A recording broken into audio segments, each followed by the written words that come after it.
Welcome to Queer Conversation. In the studio with me today is Queer Screen's director Lisa Rose. Hi Lisa. Hi Suka. Thank you for taking out time in your very busy schedule. My pleasure. 30th Queer Screen Film Festival will launch in a couple of weeks. There's 166 films playing across over 100 sessions in Sydney and surrounds, and on demand, and it's a lot. Talking about on demand, so you are providing films to have access to through on demand. You even have an open air cinema session with lovely Kate Blanchett. Yes. And many cinemas throughout Sydney. Yeah. And additional to this, you, after this festival will be over, you go onto the Blue Mountains and to Canberra, which is fantastic. So let's talk about the different types of films that you are offering. Yeah, it is. We've got our our standard kind of like romantic dramas and rom-coms through to sort of like mysteries, and then there is just a really kind of diverse range, and then obviously there's documentaries and things as well. And so our closing night film, The Venus Effect, is a sort of romantic drama from a romantic dramedy, as I like to call it, where it's from Denmark, and it's about like two women who meet each other, and it's really cute kind of how they get together and really sweet. But then they've also got sort of like this family drama that's kind of happening around them that's also quite comedic. And it's just a real crowd pleaser, and it's a really great way to end the festival. We've also, from like looking at a completely different genre, got a fantastic film from France, which stars Adele Lexicopoulos, who people would know from Blue is the Warmest Colour. And this film is kind of like a magic realism kind of film where it's about her and her daughter. And her daughter is probably about 8 years old, and she has this really strange ability to be able to reproduce smells. So she'll smell a smell and she'll be able to get all these ingredients together in this jar and kind of recreate it. And so she creates this particular smell, which makes her transport backwards to about 10 years to when her mother was sort of like a teenager.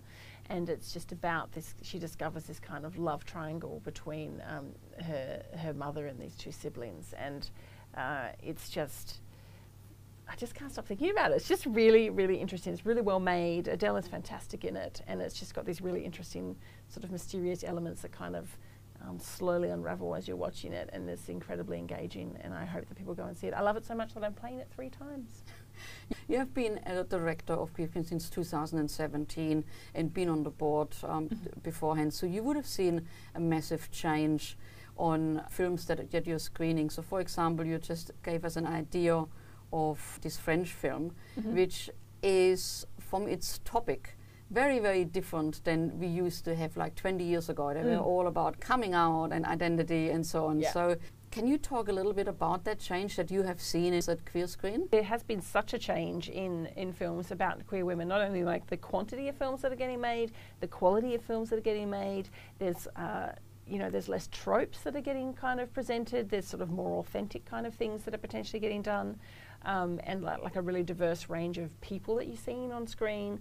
And from that genre perspective, like you say, like there was, people, the audience love to watch romantic dramas and romantic comedies. Like that is always the thing that people, like particularly queer women, are still really drawn to.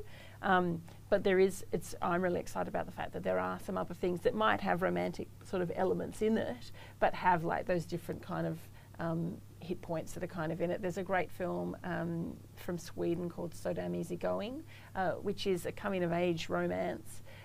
But at the same time, it touches on as someone who has ADHD, and you don't get to see that very often on screen. And the way that they kind of present that film and how they showcase her, her feelings that she's having around that is really fascinating. The way they do it on screen, and it's just a really lovely, film that I hope people go and see. It's basically playing all the queer film festivals all over the world. And then you've got other ones that I have this theory about if you set a film in the past, it will never age out. Like it will always be able to be able to be watched, and you won't be like, oh, that's dated now, because of the fact that when you set a film in the past, it's very much stylized to that film and to that time and that period of time. And there's a film that we've got called You Can Live Forever, which is set in the 90s, like in the late 90s or the mid to late 90s, and that's very much my sort of coming out kind of period, and it is that thing about, again, two young women who meet, but it's set in this world of the Jehovah's Witness, and it's done in an incredibly respectful way, and it's a really sort of fascinating insight, not only into the 90s, which I love, but also into that sort of religion, and it's one of our fastest sellers. What I've seen over the change over the last few years in films that are coming out, they are more diverse than ever, and not only within our own sexuality and identity, but it's inclusive of disability and the different cultures, etc. Do you find that too? We have not only the film about the girl with ADHD, but we've also got a film from the Philippines, which is called Sleep With Me, which is about two women who both are people with disability. One of them is a wheelchair user, and the other one has a more hidden disability of having like severe insomnia.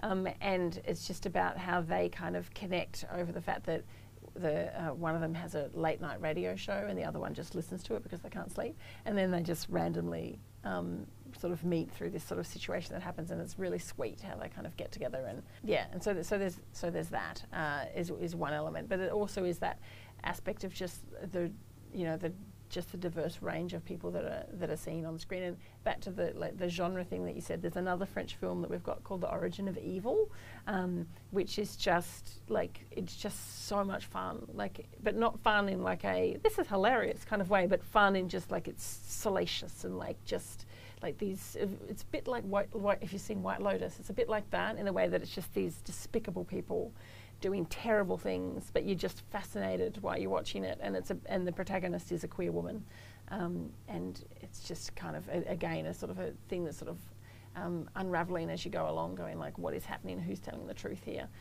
so it's great because there's so many different things. What about documentaries? And there are more and more that we see even in mainstream television. What documentaries have you got? Yeah, there's a few really fantastic documentaries that are about lesbian and queer women.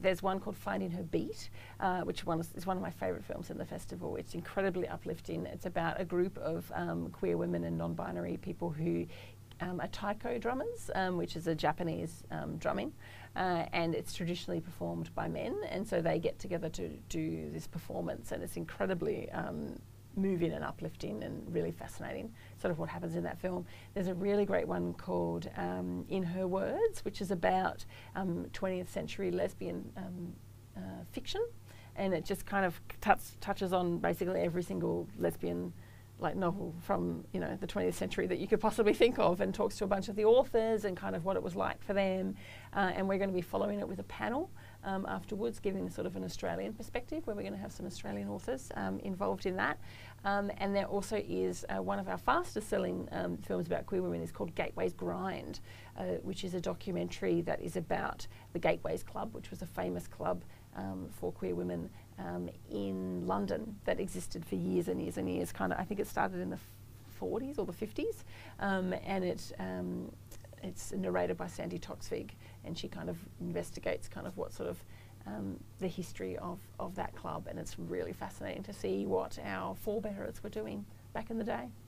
Talking about panels, I'm always excited when I see that you have panels on there. Super interesting. And one panel which I thought was great for you to even come up with that idea, based on your 30 years anniversary, you have invited, was it the actors of the first gay people in a soap opera? The Number 96 was a show that was basically on in the 70s, and I think it was the 70s and 80s, and it was incredibly like ahead of its time in terms of like how forthcoming it was. Like it had like a well-liked gay protagonist that was in the film, a lawyer called Don, and Joe Hasham, who's the actor that played played him is going to be talking to TV historian Andrew Mercado about that kind of impact. It also featured a bisexual character, and it featured a trans woman that was actually played by a trans woman in Carlotta, and it was completely ahead of its time, and it was like the first place in the world that was doing this kind of thing with that show and a couple of other shows. And so they've made a little short documentary they're going to play with it as well,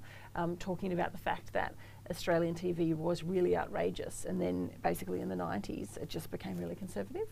And so it's really fascinating, and I think it's one of our biggest sellers actually, and I think people are going to find it really interesting to sort of look back at what was happening 50 years ago.